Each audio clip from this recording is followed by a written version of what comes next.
you're the executive and there's no business strategy in place, and you've hired a marketing manager, let's say, to go execute the tactics. If there's no business strategy in place and they're coming to you with problems and you're asking them to go create the strategy and they're not equipped for it, then that's your problem to solve. Like, you need to provide the strategy for them. But now if they're challenged on, well, how should I write the email copy for this? Or what should the ad copy look like?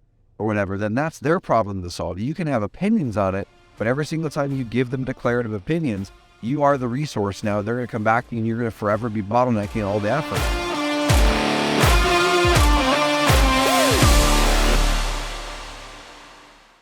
What's up, y'all? I'm actually almost finished with 75 Hard Round 2. And in this episode, guys, I'm thinking about leadership. I'm going to continue the leadership series. And I've been getting some amazing feedback on emails, on IG about this series. So we're going to keep the train going to help you and I all become better leaders, better leaders for our businesses, for our families, for those around us. Because I know when we're better leaders, we can actually drive towards greater impact and actually build better freedom as well. I've made lots of mistakes over the years, and I continue to make mistakes as I hit those new levels. So if you guys have been listening to the podcast for any amount of time, you've heard me talk about the concept of businesses break at 3s and 10s.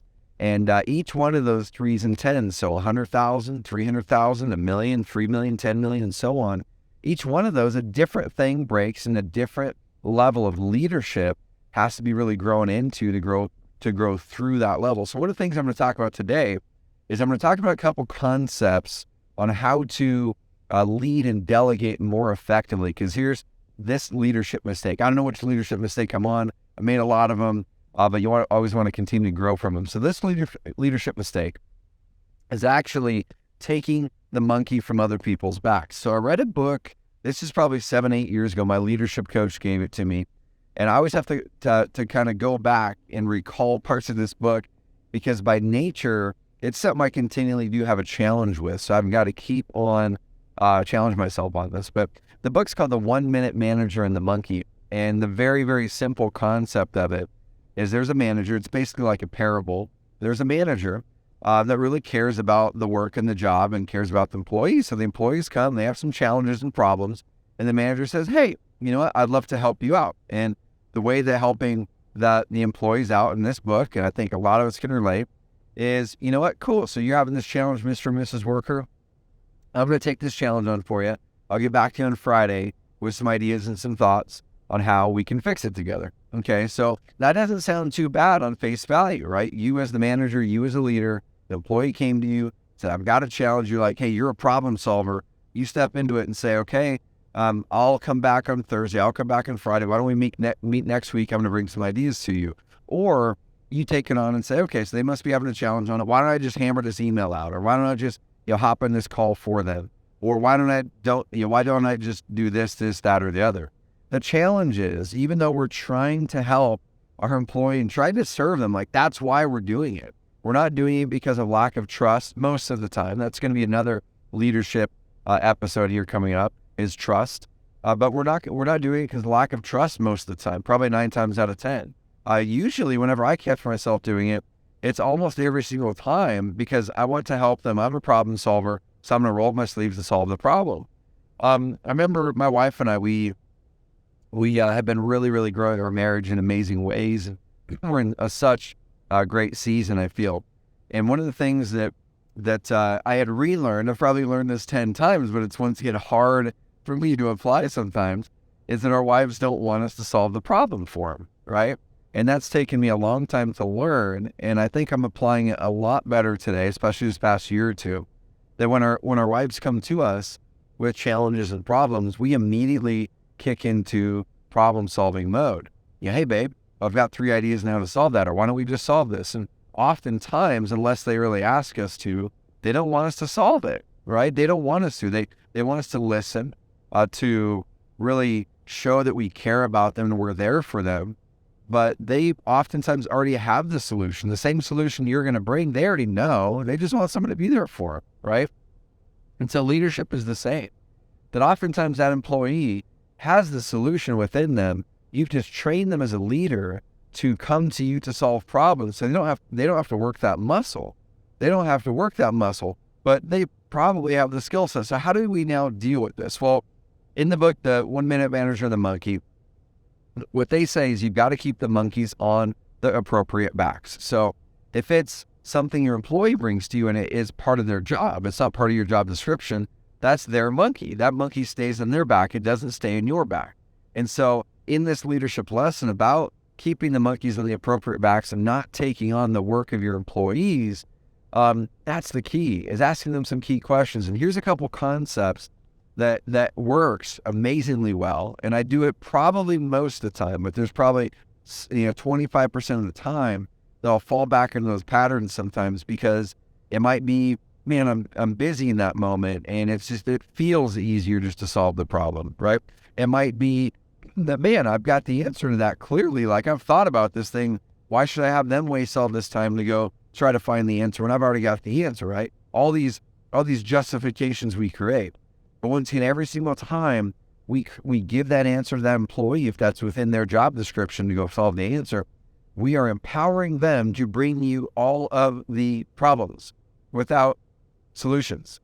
And what we need to train our team to do is to bring problems with solutions. Problems should always be paired with solutions, unless it's actually your job to solve that problem. So if you have an employee and you're the executive and there's no business strategy in place, and you've hired a marketing manager, let's say, to go execute the tactics, if there's no business strategy in place and they're coming to you with problems and you're asking them to go create the strategy and they're not equipped for it, then that's your problem to solve. Like, you need to provide the strategy for them. But now if they're challenged on, well, how should I write the email copy for this? Or what should the ad copy look like? Or whatever, then that's their problem to solve. You can have opinions on it, but every single time you give them declarative opinions, you are the resource now. They're going to come back to you and you're going to forever be bottlenecking all the efforts. And I'm saying this from experience because I fell into this multiple times, and I have a challenge oftentimes with it still, and it's something I'm still working on, just at different levels now. Okay, I don't do it at the lowest level as much anymore. Now it's at the higher level. So there's a couple concepts I want you guys to use that I think can be really helpful.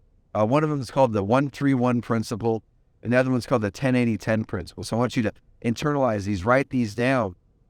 I'm diving into these with my EPIC program, my exclusive EPIC program, in deep detail to try to help and teach transformational leadership, okay? And so if you guys are interested in growing as a leader, growing your company, or just getting your time back and you're doing at least $100,000 a year, and you're like, dude, I want to build a business of freedom and impact, this is the kind of stuff I go in deep on with all of my resources, all the coaching, all the training. Just go to carrot.com/epic. That's carrot.com/epic, or DM me at trevor.mock, and you'll be able to find a page where you can set up a discovery call where we can see if the EPIC program is right for you. So I'll end that commercial message. But now let's go back to this. So what we're talking about at the end of this is something called transformational leadership, okay? So oftentimes what we default to is transactional leadership. That's exactly what the monkey was. It's someone comes to me with a problem or a challenge. Okay, I take it on, and then I bring it back, and I don't give them a chance to solve it, or I delegate something to that person. They bring it back with some questions or something finished. I look at it, it's finished, and then I delegate something else to them. That's transactional leadership. And there's nothing wrong with that in the beginning. So if you're at 100,000 or 300,000 or even close to 500,000, you're probably going to be doing a lot of transactional leadership by nature, and that's fine. But if you're over, let's say 300,000 to 500,000, you're hitting a roadblock, it's probably because, and you're bottlenecking the company, it's probably because you're doing too much transactional leadership, and we need to shift into transformational leadership, okay? And transformational leadership is just like the word sounds. It's where we transform that team member we're working with. Okay, it's where we transform their skill sets, their abilities, their confidence. We build them instead of just focus on getting tasks done. Okay, we build them so they can be even stronger, even better, even more valuable. So the tasks get done. We don't just manage the tasks. Okay, so let's talk about the two principles. The first one is called the 10-80-10 principle. And this is one I use quite often. So if you are an expert in that topic, okay, so let's say you're a real estate investor or agent, you're amazing at negotiation of deals, okay? And you're the one who goes and talks to the sellers. You're amazing at it. Let's see you even get some energy out of it, okay? So if you're going to train somebody how to do that, right? Then I'll oftentimes do it 10-80-10. So you sit down and you have that person follow you on a sales call or whatever they're doing, okay? That's the 10%. You are providing the 10%. That's your job, is to step in there and say, I'm going to provide the 10% here. I want you to shadow, or I want you to look at the feedback or look at the guidance I'm giving. Okay, another example is, let's say you have a project you're wanting to do and you're not able to do all the work, so you need someone on your team to help you out, but you do have some very, very clear thoughts on how you would like it to be. You have standards that you want to have followed. You have guidelines. You have goals that you really want to have set that are tied back to the company's goals. Well, that's the first 10%. Okay, you can say, hey, here's the goals that we're going after. Here's the standards that I want to make sure that we uphold. Here's an example I found that I'd really love for us to model this example, and here's the 3 reasons why I want this to be modeled, okay? And now here's the date when I'd love for this to come back by if possible. Does that work for you, Mr. and Mrs. Team Member? They're going to say yes and say, do you have any questions? And then ask them, can you kind of repeat back what you heard me talk? What is it that you feel I delegated to you? Have them repeat that back, because oftentimes there's lack of clarity there, that they heard something that was not actually what you were trying to delegate. Then you guys agree on it and you say, okay, cool. Now they go do the middle 80%. They took your guidance on it, so you're sure and you're clear that they are heading in the right direction. Okay, that 10% is directional. You're going to give them, where are we going with this thing? How do we know when it's done? And how do we know when the quality is there? It's directional. Okay, but they then get to figure out the how. Like, what is the how specifics of it? So they go do the 80%. They put their head down. They get the work done. They bring it to you by that date that you agreed upon. And then now you guys finish the last 10% together. Okay, so that's where the 10-80-10 comes. You get to finish the last 10% together. So they bring that project, they open it up in front of you, you guys look at it together, and this is where you get a chance to coach.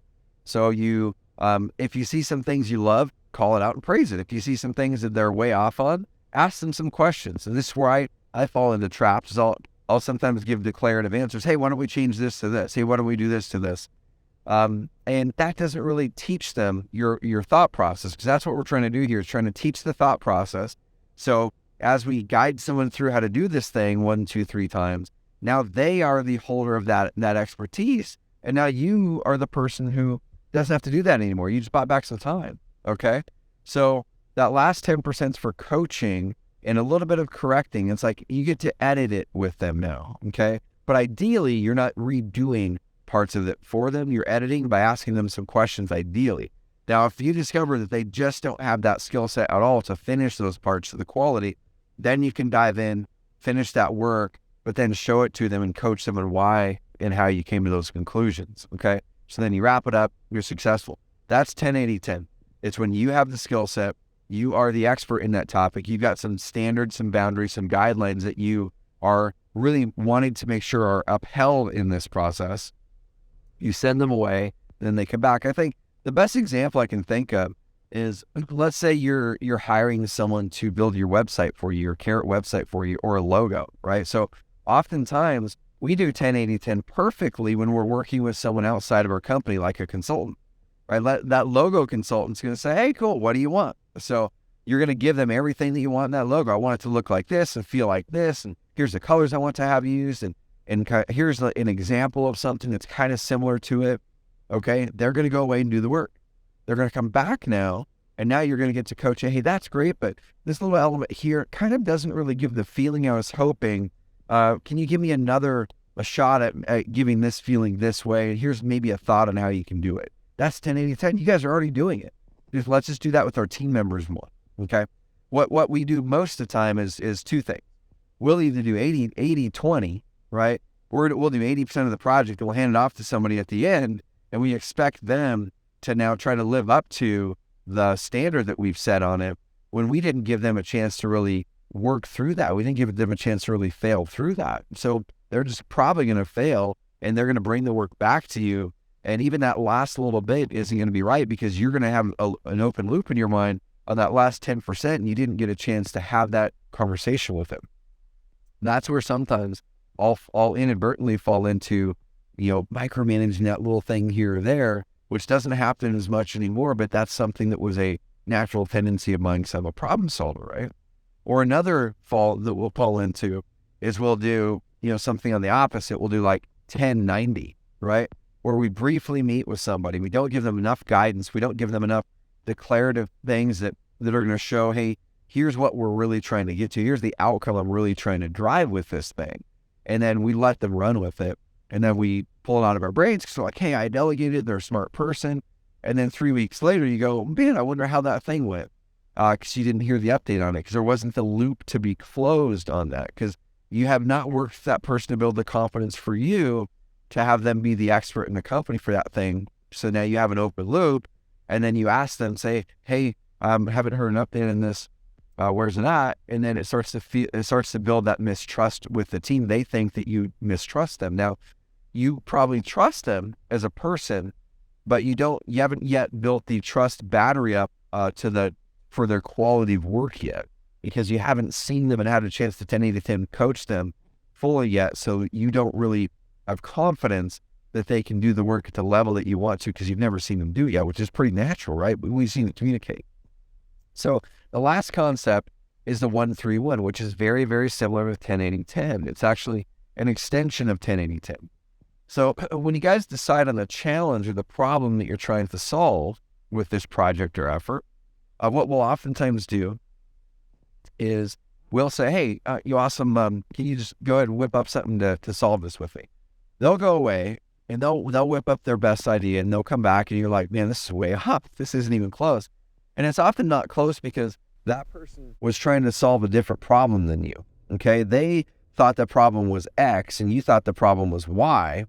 And what you were doing was solving completely different problems. And so that's one of the first things that we have to do is realize and recognize, are we solving the same problems together? Okay, if not, that's the first thing. Let's align on the problem to be solved so we're even putting our work towards the right thing.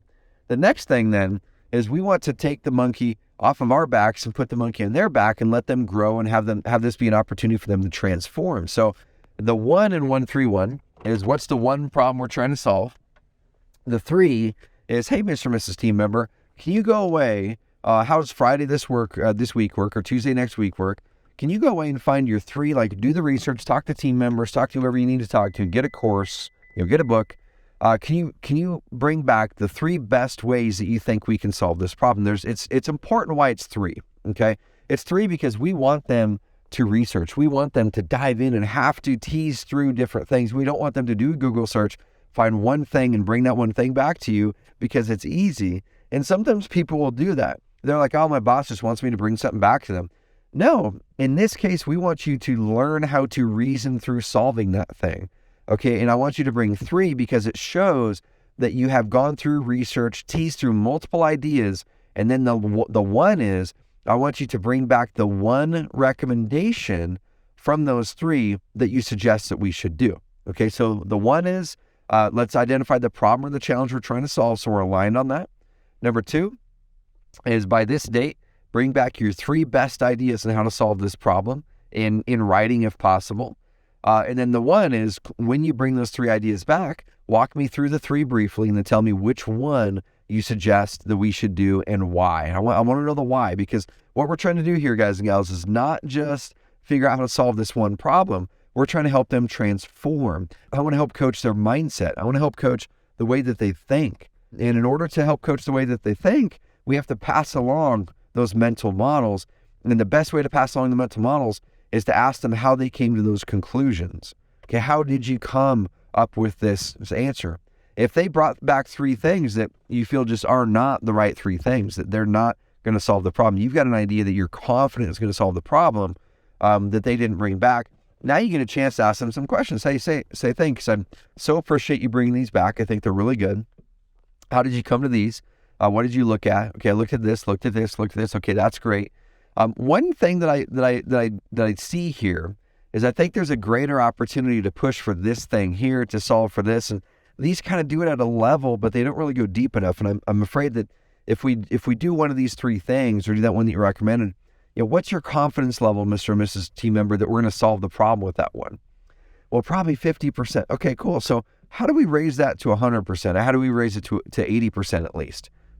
Because we need to step into this with enough confidence, because they are going to bring back their three best. But if they don't have a confidence level, I think at least 80% to solve the thing, then you need to teach them and coach them on some different ways to look at it. And so you go, okay, cool. So do you have any ways you can think to bring this up to 80%? Who may know, who may have the skill sets that you feel are required, or the knowledge that's required to bring that up to 80%, that this will solve the problem?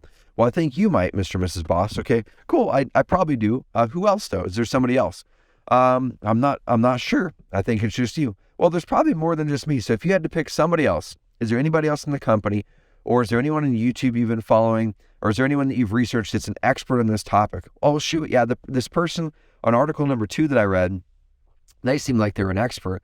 Cool. Is there a way you can reach out to them? Can you hit them up on Twitter? Do they have a course to buy? Do they have more videos on YouTube? Is there someone, can you hire them for an hour for $150 an hour to talk to them? Any of that kind of stuff. You want to help them solve the problem, okay? Because you don't want people to bring back half-baked solves, because they will if you give them a chance. They will if you let them bring back half-baked solves, and then you are continually second-guessing their things. You're continually second-guess what they bring back because you know, man, it's not going to be quality, so I'm just going to have to keep on bringing in what I think they need to do, right? And also it's going to lower their confidence over and over again. Guys, I've made this mistake so many times where just inadvertently, you think you're serving that person by helping to wrap up that idea with them, and you just knock their confidence down again. You knock their confidence down again. And you do that 3, 4, 5, 6 times. They're going to feel defeated to bring back ideas to you, even using the 1-3-1, because you took the 3 ideas, you brought in your idea as the 4th, and you guys chose yours. Over and over again, they're going to go, why am I even going to bring an idea back to you? Because you're just going to solve it for me. All right, they're going to get lazy because of that, and that's your fault as a leader. That's my fault as a leader. And that's so natural. That's so easy to slide into that. So the way you solve that, like I said, if you don't feel that their 3 are it, ask them that question. What's your confidence level that one of these 3, that one you recommend is going to solve the problem and hit our goal? And if they're 100% confident, you need to let them step in and execute that then. Unless it's like a big company, it's company stakes that man, if this fails, the company's going to be harmed. If the company's not going to be measurably harmed and they have an 80% or higher confidence level that it's going to solve it, and you don't think it will, and it's only going to take them 3 weeks to execute it and tell, let them do it. Okay, let them do it. After it fails, come back and say, hey, this didn't work out too well. So I know you had a chance to research this and do this. Where do you think it went wrong? Why do you think it failed? And they might go, well, I don't know. You go, well, let's look at a couple things. If you had to pick anything at all, what was it that you could have maybe researched a little bit more deeply, or what was it that this project needed more of or less of? Well, probably this. Okay, cool. So now you have a chance to dive into that. You go, okay, to solve this problem now, where do you think you're going to be able to get an answer to this problem, or a project that can solve this? Who has that answer more? Like, where is that? Where's the experts? There's someone we can hire to work with you to build that up. Okay. And now you have a second shot at it. But that's where I have done that wrong so many times, leadership mistake wise, is they've brought the 3 in. I didn't feel that any of the 3 were going to come near to solving the problem. And then I said, hey, have you thought of this? And anytime you say, have you thought of this? And you give an idea, you're pretty much telling them, go do this, right? Even though I thought saying, hey, have you thought of this before? Was me making suggestions and like asking questions. That's a question. But no, guys, you're pretty much telling them, this is probably something you should go do. And I made that mistake so much by saying, have you thought of this one before? Okay, so don't tell them a suggestion. You might ask them some questions and say, have you asked this question before, to try to find the right answer? What about this? Have you asked this question before? What questions have you been asking? Okay, and so drive that. So guys, I'm going to wrap this up. Leave the monkeys on your team members' backs. Don't take them on. Help them transform rather than transactionally delegating. You're going to really, if you're over 1 million, you've definitely got to step into transformational leadership. There's a 1-3-1 principle, the 10-80-10 principle. They're both going to be powerful for you. Rewind and listen to these again. And I can promise you guys, it's going to help you do way better at keeping the monkeys on your team members' backs, helping them grow, and keeping you in the role that you're best at. Guys, if you have not joined Carrot yet, you want to build up your evergreen marketing, go to carrot.com/demo and take a demo of Carrot to see why the largest real estate investors in the country keep on switching from custom sites over to Carrot each and every week. Guys, we're bringing the biggest of the big investors who thought custom sites were going to be the answer. They're coming back to Carrot after 2-3 years because of performance because it was more expensive and a bigger pain in the butt to manage their custom site. And also because they didn't realize that you can make Carrot Site's design way, way, way different than most people think. So if you have the thought of, oh my gosh, Carrot Sites look a certain way, guys, they look a certain way by default, but there's amazing things you can do, or our services team can do for your sites to make them look amazing and completely stand out in your market, so you never have to even think about a custom site. You get the best performance in the world, the best support in the world, and a design that fits and matches you that helps your Carrot Site stand out. That's our services. Just reach out to our support team or go to our marketplace. That's marketplace.carrot.com, marketplace.carrot.com. Go look at our customization services, and we have our concierge, which is our highest level one that our big investors tend to use. And the concierge is a full redesign. It's a full content rewrite if you're wanting to. And we will show you some of the amazing designs our clients have that completely stand out, and you would never guess they were a Carrot Site in our market. And you never have to go custom. It's way cheaper than going custom in way less time. So guys, check it out, marketplace.carrot.com, or hit up our support team and ask for our concierge service if you want to be able to dial in the design, stand out, and still stay within our high-performing system and never have to try to deal with a custom site ever. All right, guys, have an amazing rest of the week. We'll talk soon.